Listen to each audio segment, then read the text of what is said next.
नमस्कार, आप देख रहे हैं हकीकत क्या है। मैं हूं सौरभ शर्मा, आपके साथ बहुत स्वागत आप सभी का। दिल्ली चुनाव से बस 11 घंटे पहले नरेंद्र मोदी ने एक बड़ा खेल कर दिया। बीजेपी के बड़े बड़े नेता बता रहे हैं कि नरेंद्र मोदी के 98 मिनट दिल्ली की 70 सीटों पर बड़ा फेरबदल कर सकते हैं। नरेंद्र मोदी ने केजरीवाल का नाम लिए बगैर दिल्ली की 70 सीटों का हिसाब समझा दिया। शावर, शीश महल, जकूजी, ये 3 शब्द दिल्ली वालों के दिमाग में अब घूम रहे हैं। दिल्ली एक ऐसा किला है जो नरेंद्र मोदी फतेह नहीं कर पाए। दिल्ली एक ऐसा किला है जो बीजेपी 27 साल से नहीं जीत पाई है। मोदी ने आज डबल अटैक किया। मोदी की फायरिंग रेंज में ज्यादातर राहुल गांधी थे, लेकिन बहुत सिलेक्टेड तरीके से उन्होंने केजरीवाल पर भी हमला किया। क्या नरेंद्र मोदी अगले कुछ घंटों में ऐसा कोई कमाल करने वाले हैं जो बीजेपी अभी तक नहीं कर पाई? क्या केजरीवाल थोड़े घबराए से हैं?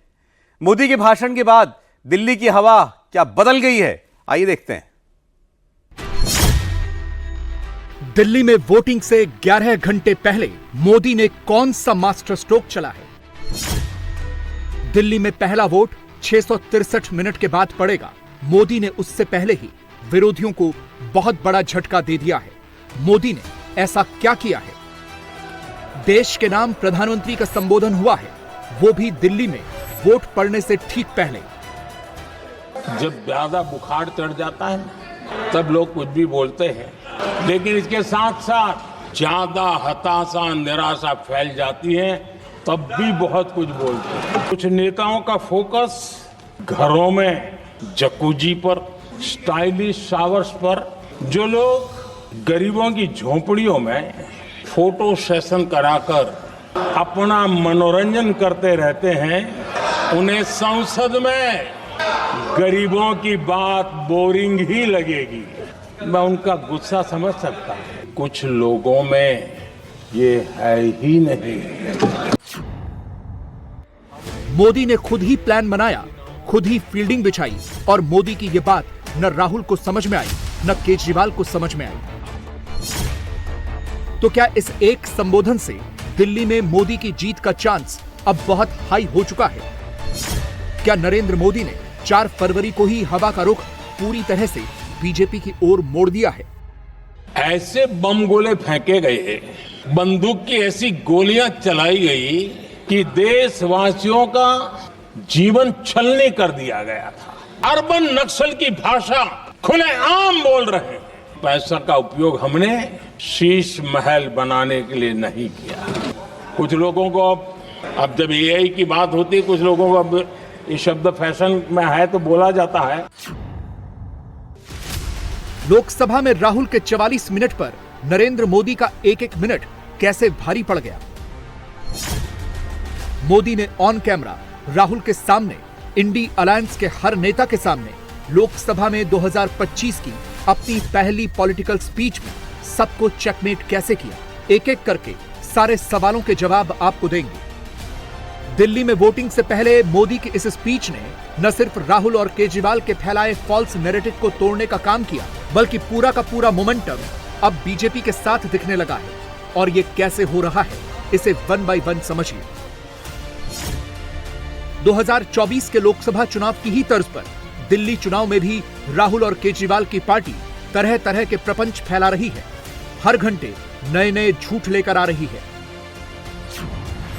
मोदी विरोधियों की झूठ और प्रोपेगेंडा वाली ये लिस्ट बहुत लंबी है।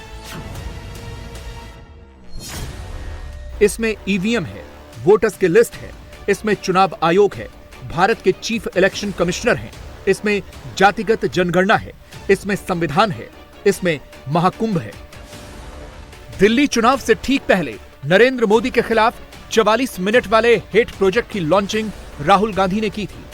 बाद में इसमें अखिलेश यादव की एंट्री हुई, फिर मल्लिकार्जुन खड़गे की एंट्री हुई, फिर आम आदमी पार्टी भी मैदान में कूद पड़ी। सबने मिलकर मोदी पर अटैक करना शुरू किया। लेकिन विरोधियों के हर हमले की, हर फॉल्स नैरेटिव की एंडिंग नरेंद्र मोदी ने की। संसद के भीतर नरेंद्र मोदी ने खड़े होकर राहुल, अखिलेश, केजरीवाल सबके झूठ की, सबके एजेंडे की पोल खोल दी। और पोल खोलने वाली यह स्क्रिप्ट भी खुद मोदी ने ही लिखी। अब दिल्ली में चुनाव है, वोटिंग शुरू होने में चंद घंटों का समय बचा है। ऐसे में प्रधानमंत्री इंडी पर अटैक कैसे नहीं करते? मोदी ने पहला बड़ा हमला राहुल और केजरीवाल पर ही किया। इंडी गुट में जो राहुल, जो केजरीवाल कुछ महीने पहले साथ साथ थे, वो दिल्ली चुनाव में दोनों एक दूसरे को कोस रहे हैं। कांग्रेस केजरीवाल को झूठा बता रही है। केजरीवाल खुल्लम खुल्ला राहुल गांधी को ताना मार रहे हैं और नरेंद्र मोदी लोकसभा में खड़े होकर दिल्ली के वोटर्स को इंडी में तोड़फोड़ की वजह बता रहे हैं। वोटिंग वाले दिन दिल्ली वालों को क्या करना है, क्या नहीं करना है, किसे सेलेक्ट करना है, किसे रिजेक्ट करना है, 5 फरवरी को आप और कांग्रेस से कैसे और क्यों दूरी मेंटेन करके रखनी है, ये सब समझा रहे हैं। हम संविधान की भावना को लेकर के चलते हैं। हम जहर की राजनीति नहीं करते हैं। ये देश का दुर्भाग्य है कि आजकल कुछ लोग अर्बन नक्सल की भाषा खुलेआम बोल रहे हैं।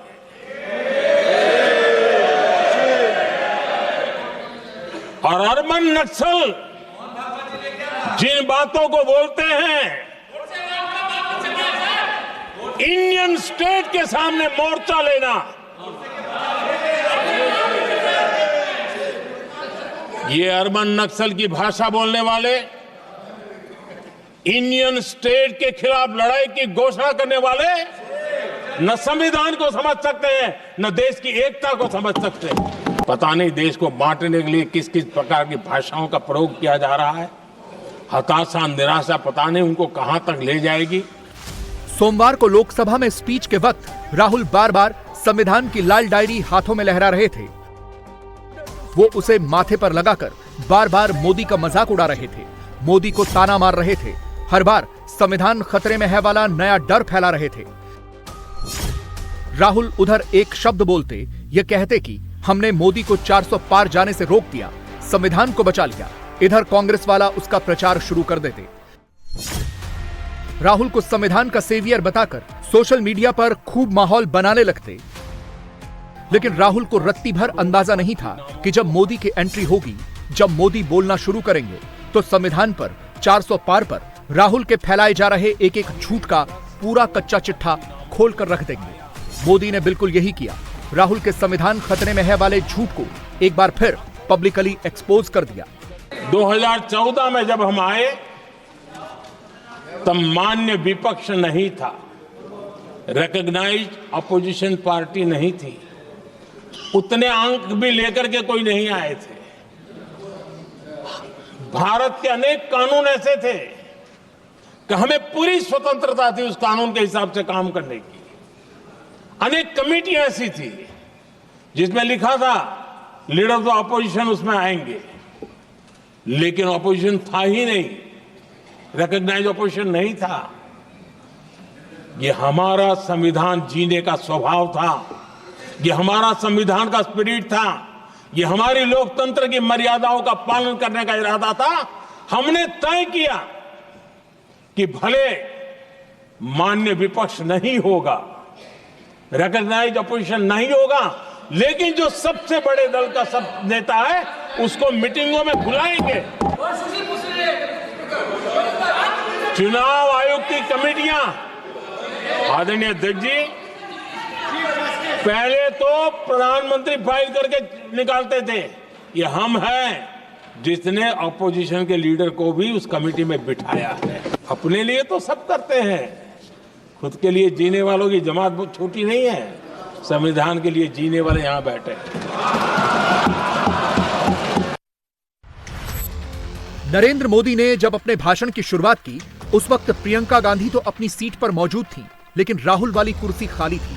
राहुल बाद में आए जरूर, लेकिन उन्हें शायद इस बात का अंदाजा नहीं रहा होगा कि मोदी सबूत के साथ लोकसभा में कहीं राहुल की बातों का कच्चा चिट्ठा खोलने वाले हैं। राहुल ने लोकसभा में अपनी स्पीच के दौरान बार बार चुनाव आयोग पर सवाल खड़े किए। कांग्रेस पार्टी ने महाराष्ट्र चुनाव में वोटर्स लिस्ट पर एक बार फिर भ्रम की स्थिति पैदा करने की कोशिश की। महाराष्ट्र चुनाव में हार के 2 महीने बाद भी राहुल उबर नहीं पाए हैं। उनका टेप अभी भी महाराष्ट्र पर ही अटका हुआ है। राहुल को अब तक कांग्रेस की हार का कैलकुलेशन समझ में नहीं आया है। यही हाल केजरीवाल का भी है।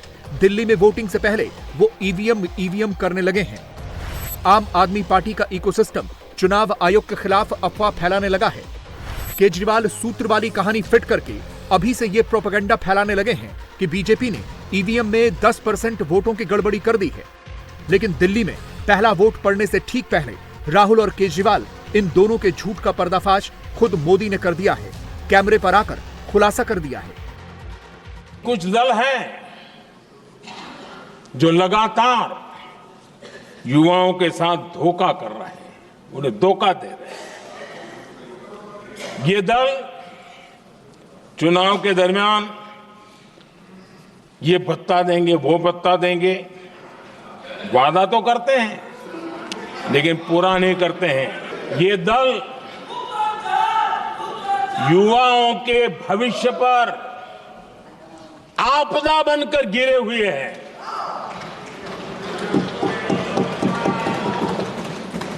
आदरणीय अध्यक्ष जी, हम कैसे काम करते हैं ये हरियाणा में अभी अभी देश ने देखा है। बिना खर्ची, बिना पर्ची हरियाणा में तीसरी बार भव्य विजय और हरियाणा में के इतिहास में तीसरी बार विजय, ये अपने आप में ऐतिहासिक घटना है। आदरणीय अध्यक्ष जी, महाराष्ट्र में भी ऐतिहासिक परिणाम, जनता जनार्दन के आशीर्वाद। महाराष्ट्र के इतिहास में सत्ता पक्ष के पास इतनी सीटें पहली बार, ये जनता जनार्दन के आशीर्वाद से हम करके आए हैं। अंदाजा तो प्रधानमंत्री के सियासी दुश्मनों को भी था कि इस बार मोदी नहीं छोड़ेंगे। हुआ भी वैसे ही। मोदी ने केजरीवाल पर अग्रेसिव लाइन ली, लेकिन राहुल पर सुपर अग्रेसिव लाइन पकड़ ली। मोदी की पूरी स्पीच में सबसे तीखे हमले, सबसे तीखे कटाक्ष राहुल गांधी पर ही हुए। जो राहुल सोमवार को लोकसभा में स्पीच के वक्त तेलंगाना में जातिगत जनगणना पर अपनी पीठ थपथपा रहे थे, कास्ट सेंसस को एआई से जोड़कर सोशल मीडिया पर अपने व्यूज बढ़ा रहे थे, मोदी को सिर्फ 30 सेकंड लगे जातिगत जनगणना पर कांग्रेस को एक्सपोज करने में। जाति की बातें करना कुछ लोगों के लिए फैशन बन गई है। जिन लोगों को आज जातिवाद में मलाई दिखती है, उनको उस समय ओबीसी समाज की याद नहीं आई। ये हम हैं जिन्होंने ओबीसी समाज को संवैधानिक दर्जा दिया। कोई मुझे बताएं, क्या एक ही समय में संसद में एससी वर्ग के एक ही परिवार के 3 सांसद कभी हुए हैं क्या? कोई मुझे बताएं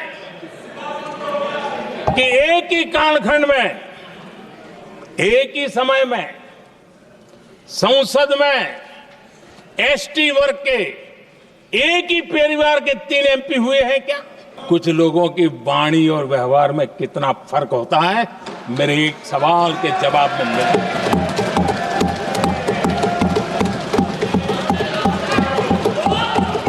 जमीन आसमान का अंतर होता है। 1 रुपया और 15 पैसा वाला खेल नहीं चल सकता। लेकिन कुछ लोगों ने क्या किया, मॉडल ही ऐसा बनाया कि कुछ ही लोगों को दो, औरों को तड़पाओ और तुष्टीकरण की राजनीति करो। सोमवार को एक और चीज हुई, वो ये कि राहुल ने 44 मिनट की स्पीच में सबसे ज्यादा फोकस एक शब्द पर किया और वो शब्द था चीन। 44 मिनट में 34 बार चीन का नाम लेकर राहुल ने बैठे बिठाए मोदी को अटैक का मौका दे दिया। और उसके बाद मंगलवार को मोदी ने विदेश नीति पर राहुल का ज्ञानवर्धन कुछ यूं कर दिया। हाँ, विदेश नीति की भी चर्चा हुई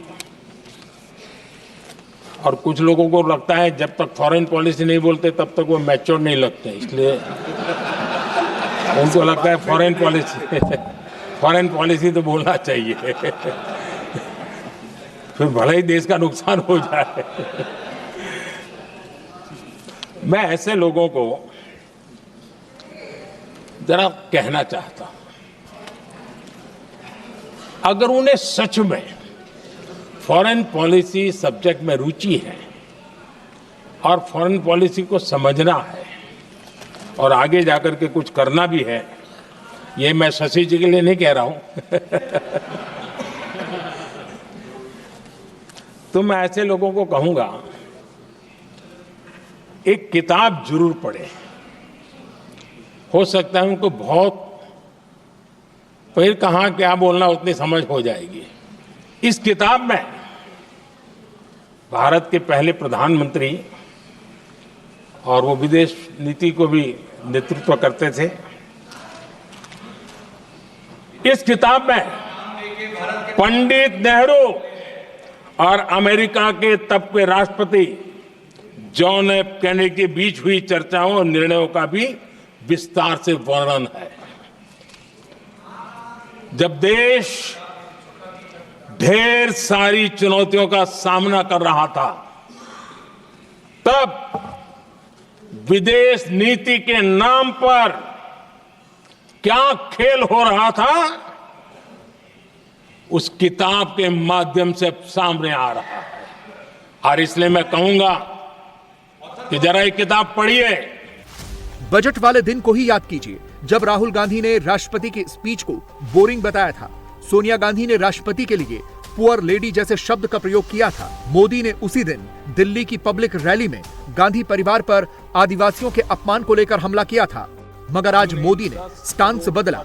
इस बार गांधी परिवार के सदस्य सामने बैठे थे, कांग्रेस के सांसद सामने बैठे थे और मोदी ने सबके सामने वो बात कह दी जो राहुल सुनना नहीं चाहते थे। एक गरीब परिवार की बेटी, उनका सम्मान न कर सके, आपकी मर्जी, लेकिन क्या क्या कहकर उनको अपमानित किया जा रहा है।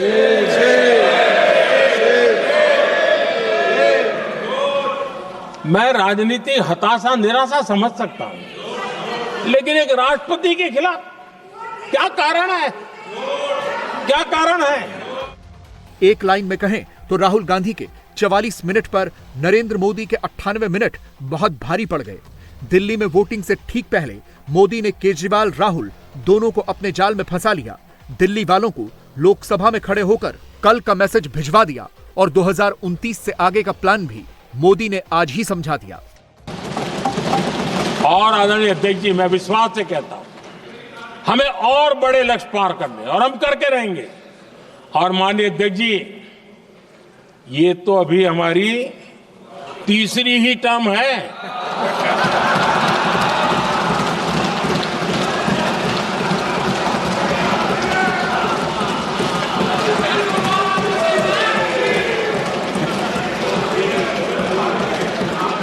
हम देश की आवश्यकता के अनुसार आधुनिक भारत बनाने के लिए, सक्षम भारत बनाने के लिए और विकसित भारत का संकल्प साकार करने के लिए हम आने वाले अनेक वर्षों तक जुटे रहने वाले।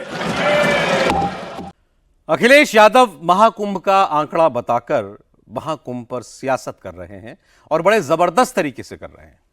लेकिन अखिलेश यादव को उम्मीद नहीं थी कि जवाब भी वैसा ही सीधा आएगा और जवाब इतना तीखा आएगा।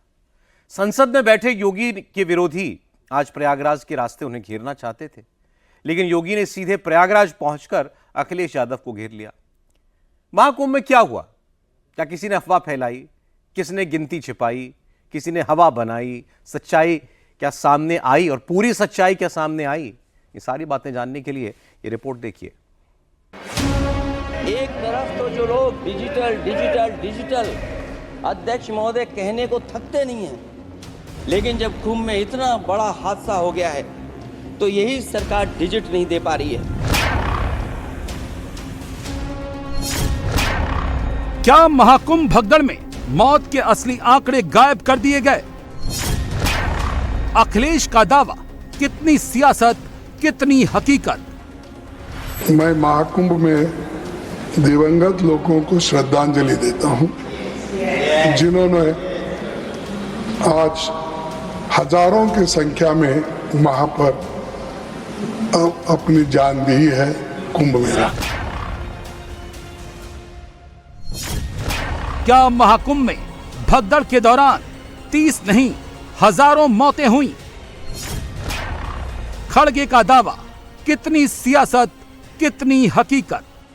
जहां लाशें पड़ी रही हों, न जाने कितनी चप्पलें पड़ी थीं, न जाने कितनी चप्पलें पड़ी थीं, न जाने कितने कपड़े पड़े थे, महिलाओं की साड़ियां थी, कपड़े थे, लेकिन उनको कैसे उठाया गया? उन सबको उठाया गया जेसीबी मशीन से, ट्रैक्टर की ट्रॉली से।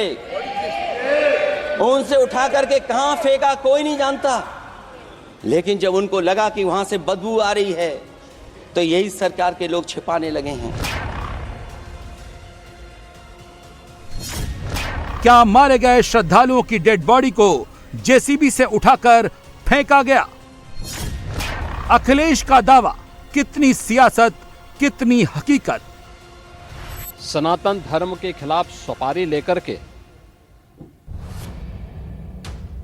षड्यंत्र करने वाले तत्वों के द्वारा लगातार शरारत पे शरारत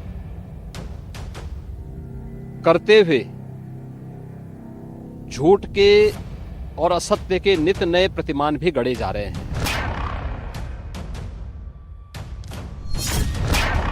क्या योगी को बदनाम करने के लिए सनातन विरोधियों ने सुपारी ली? महाकुंभ हादसे पर योगी वर्सेस विरोधी, किसकी बात सच्ची? चंद घंटे बाद दिल्ली में चुनाव है, मिल्कीपुर में चुनाव है। बात सनातन की है, बात सनातन वोट की है। विरोधियों ने योगी पर महाकुंभ में मरने वालों के जरिए चोट की है। मैं महाकुंभ में दिवंगत लोगों को श्रद्धांजलि देता हूं। पहले कांग्रेस अध्यक्ष मल्लिकार्जुन खड़गे नया डेटा लेकर आए। जब कुंभ में इतना बड़ा हादसा हो गया है तो यही सरकार डिजिट नहीं दे पा रही है। अब समाजवादी पार्टी अध्यक्ष अखिलेश यादव नई थ्योरी लेकर आए हैं, लेकिन सच क्या है? लाशें हैं जो मोर्चरी में पड़ी हैं, अस्पताल में पड़ी हैं। हजारों की संख्या में वहां पर सबसे पहले बात मल्लिकार्जुन खड़गे की। खड़गे ने राज्यसभा के भीतर कहा था 29 जनवरी को मौनी अमावस्या के दिन हुई भगदड़ में हजारों मौतें हुई। सवाल यह है कि आज के जमाने में जब एक एक हाथ में मोबाइल है, एक एक शख्स सोशल मीडिया पर एक्टिव है, फिर ये बात अब तक छुपी क्यों रही? ये आंकड़ा खड़गे के पास आया कहां से? बात यही नहीं है, हादसे के दौरान संगम नोच पर लाखों लोग मौजूद थे। जहां हादसा हुआ वहां सैकड़ों सीसीटीवी लगे हैं। ये सच है, लोग मारे गए, घायल भी हुए, लेकिन क्विक रिस्पांस हुआ, लोग बचा लिए गए। 1000 तो एम्बुलेंस भी नहीं आई। फिर खड़गे ये आंकड़ा कहां से लेकर आए? सरकार ने 30 मौतों का दावा किया है।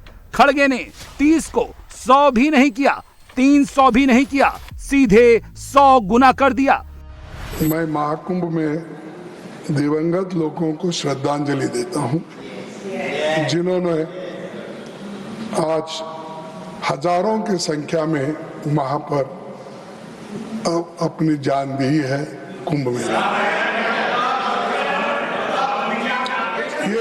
ये देखो, ये मेरा अंदाज। ये सर, मैंने ये गलत है तो आप बताइए सर। ये देखो, उसीलिए बोला ये गलत है, ये मेरा अंदाज है। अगर ये सच नहीं है तो आप बताइए क्या सच है। महाकुंभ हादसे को लेकर सियासत किस लेवल पर चल रही है? पब्लिक को कैसे गुमराह किया जा रहा है? कैसे अफवाह फैलाई जा रही है? विरोधी खुलेआम इसका इस्तेमाल कर रहे हैं। कहा जाता है झूठ को 100 बार बोलो तो सच लगने लगता है।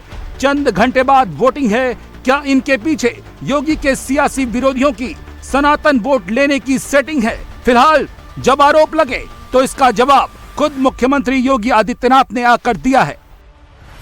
भारत के संसदीय लोकतंत्र की सबसे और सर्वोच्च संस्था देश की संसद में कांग्रेस अध्यक्ष से मल्लिकार्जुन खड़गे और समाजवादी पार्टी के अध्यक्ष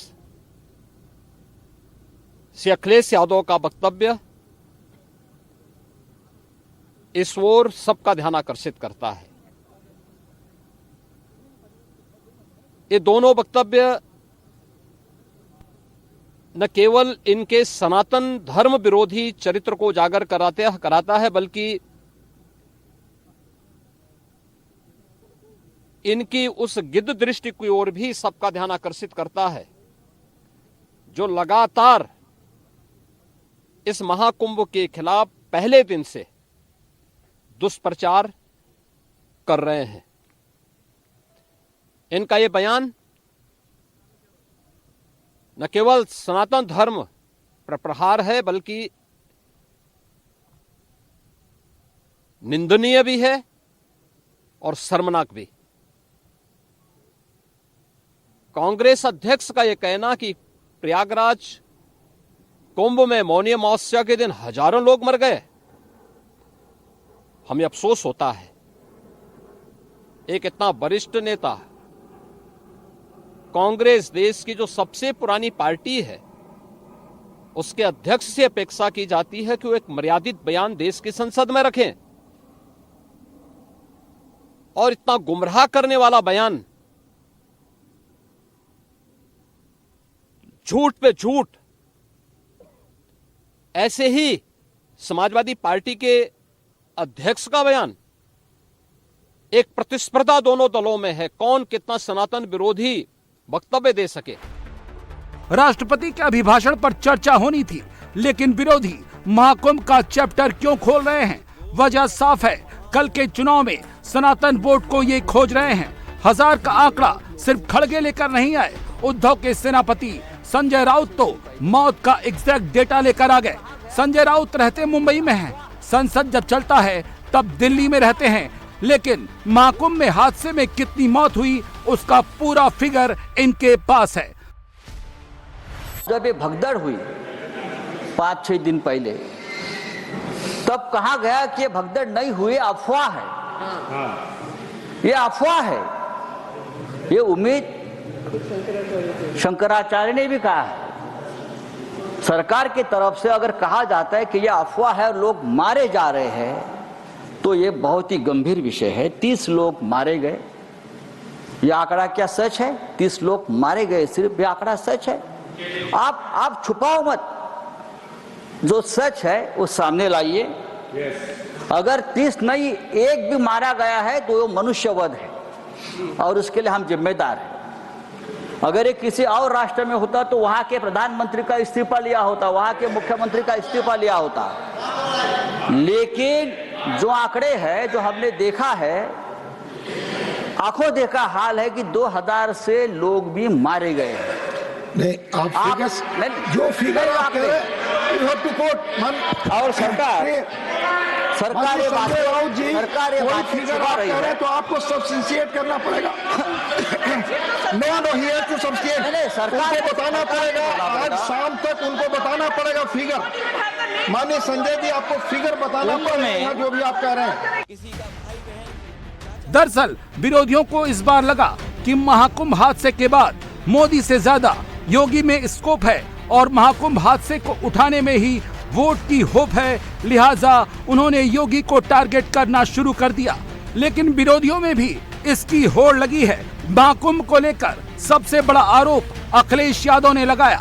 अखिलेश ने भी वही कहा, आंकड़ा नहीं दिया, लेकिन मरने वालों के डेटा पर सवाल जरूर खड़ा कर दिया। जब ये जानकारी हो गई कि कुछ लोगों की जान चली गई, लाशें हैं जो मोर्चरी में पड़ी हैं, अस्पताल में पड़ी हैं, उसके बाद सोचिए सरकार क्या कर रही है। अपने सरकारी हेलीकॉप्टर में फूड भर करके फूलों को डालने का काम किया। सोचिए, ये हमारी कहाँ की सनातनी परंपरा है। मैं जानना चाहूंगा सदन के माध्यम से हमारे माननीय सदस्य बताएं कि जहां लाशें पड़ी रही हों, न जाने कितनी चप्पलें पड़ी थीं, न जाने कितनी चप्पलें पड़ी थीं, न जाने कितने कपड़े पड़े थे, महिलाओं की साड़ियां थी, कपड़े थे, लेकिन उनको कैसे उठाया गया? उन सबको उठाया गया जेसीबी मशीन से, ट्रैक्टर की ट्रॉली से। उनसे उठा करके कहां फेंका कोई नहीं जानता। लेकिन जब उनको लगा कि वहां से बदबू आ रही है तो यही सरकार के लोग छिपाने लगे हैं। योगी चुन चुन कर विरोधियों को जवाब दे रहे हैं। ये कहना कि कोई आंकड़े नहीं दिए गए, यहां से प्रशासन से जो बयान जो आंकड़े दिए गए, उन आंकड़ों को मैंने भी सबके सामने रखा। घटना दुखद थी, हर व्यक्ति दुखित था, और जितने क्विक रिस्पांस से मेला प्रशासन, police, NDRF, SDRF, civil defence, इन सब ने मिलकर के घायलों को हॉस्पिटल पहुंचाने का काम किया, अपने आप में एक मिसाल है। करोड़ों लोग प्रयागराज में उस दिन उपस्थित थे। ये दोनों दल चाहते थे और सनातन धर्म विरोधी चाहते थे कि बड़ा हादसा हो जाए। हमारी पहली प्राथमिकता थी कि किसी भी स्थिति में इसको हम जीरो हादसे तक लेके जाएं, लेकिन दुर्भाग्यपूर्ण तरीके से घटना घटित हुई। लेकिन जितने क्विक रिस्पांस से प्रशासन ने और सभी संबंधित संस्थाओं ने कार्य लेकर के उन्हें हॉस्पिटलाइज किया, उसमें कुछ लोग उस हादसे के शिकार हुए, वह दुखद है। उन सभी परिवारों के प्रति हम लोगों ने अपनी संवेदना भी व्यक्त की। लेकिन सवाल है कि अखिलेश जो कह रहे हैं, योगी जो कह रहे हैं, इसमें सच क्या है? क्या ऐसा संभव है कि एआई के जमाने में आंकड़े छिपाए जा सकते हैं, वो भी तब जब पूरा संगम क्षेत्र एआई कैमरा और फेस रिकॉग्निशन सिस्टम से लैस है? एआई वाले 2700 कैमरों की तैनाती हुई है। ये सभी कैमरे रियल टाइम मॉनिटरिंग करते हैं। सभी एंट्री पॉइंट पर फेस रिकॉग्निशन टेक्निक का इस्तेमाल होता है। 56 साइबर एक्सपर्ट की टीम ऑनलाइन खतरों की निगरानी करती है। सभी पुलिस थानों में साइबर हेल्प डेस्क हैं। चलिए मान भी लेते हैं कैमरा सरकार के अंडर में है, वो अगर छिपा भी देते तो क्या आज के जमाने में ये पॉसिबल है? वहां लोग तो मौजूद थे, उन्होंने क्यों नहीं देखा कि लाशें गायब कर दी गई? क्या खड़गे और अखिलेश यादव के पास लाशें गायब करने के सबूत हैं? प्रत्यक्षदर्शियों ने भी ज्यादा से ज्यादा 100 लोगों को स्ट्रेचर पर जाते देखा, जिसमें मौत और घायल के दोनों के आंकड़े थे। फिर खड़गे और अखिलेश ये आंकड़े कहां से लेकर आए? जो आपने कार सड़कों पे गोलियां चलाई थी, क्या आपने पूरा गिनती की थी कितने लोग थे मरे, कितने साधु मरे थे, कितने कार सेवक मरे थे? आपने हजारों की संख्या में लोगों को मारा और उसके पश्चात आपने क्या दिखाया था? आप पहले खुद देखिए आपने क्या किया है। दूसरों पे आरोप लगाने से पहले आपको अपने आप को देखना चाहिए। अब सवाल है कि आरोप दोनों तरफ से लग रहे हैं, सच क्या है? उस दिन ऐसा क्या हुआ था? क्या अखिलेश का दावा सही है? क्या खड़गे सही कह रहे हैं या फिर योगी का दावा सही है? महाकुंभ में हादसे में हुई मौत के आंकड़ों पर फैक्ट चेक हमने संगम न्यूज से किया। हम जहां खड़े हैं वो इलाका सीसीटीवी कैमरे के दायरे में है। ठीक पीछे आप पिलर नंबर 155 के पीछे वो कैमरा देख सकते हैं जो संगम नोज क्षेत्र के पूरे इलाके को कवर करता है। जहां ये पिलर 155 है उससे 20 कदम दूरी पर आपको ऊपर 360 डिग्री घूमने वाला कैमरा दिखाई देगा और उसी के 2 पिलर बाद वापसी मार्ग के ऊपर 3 दिशाओं को कवर करते हुए कैमरे दिखाई देंगे। उसके ठीक नीचे डीडी न्यूज का एक बड़ा कैमरा लगा है जो ऑफिशियल ब्रॉडकास्टर है जो सारी रिकॉर्डिंग करता है। इसके अलावा ऊपर पुलिस वाला मचान पर तैनात है। इसके अलावा यहां उस वक्त लाखों लोग मौजूद थे।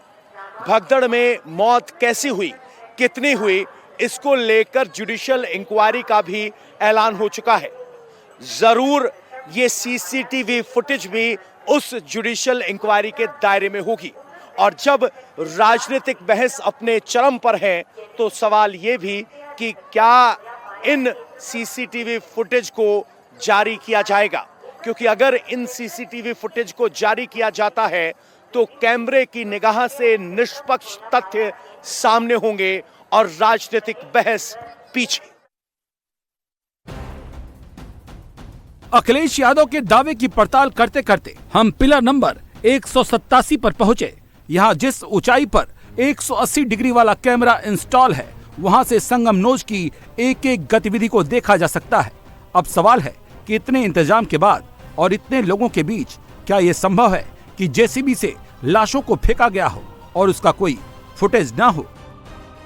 पिलर नंबर 155 से 3 लेन आगे और 30 पिलर आगे, यानी लगभग 30 से 40 फीट दूर जैसे ही आप बढ़ेंगे, आपको पिलर नंबर 187 पर वो कैमरा दिखाई देगा। वो बिल्कुल 155 वाले पोल की लेन में है और इस कैमरे के दायरे में 180 डिग्री संगम नोज और वहां से आने वाला रास्ता शामिल है।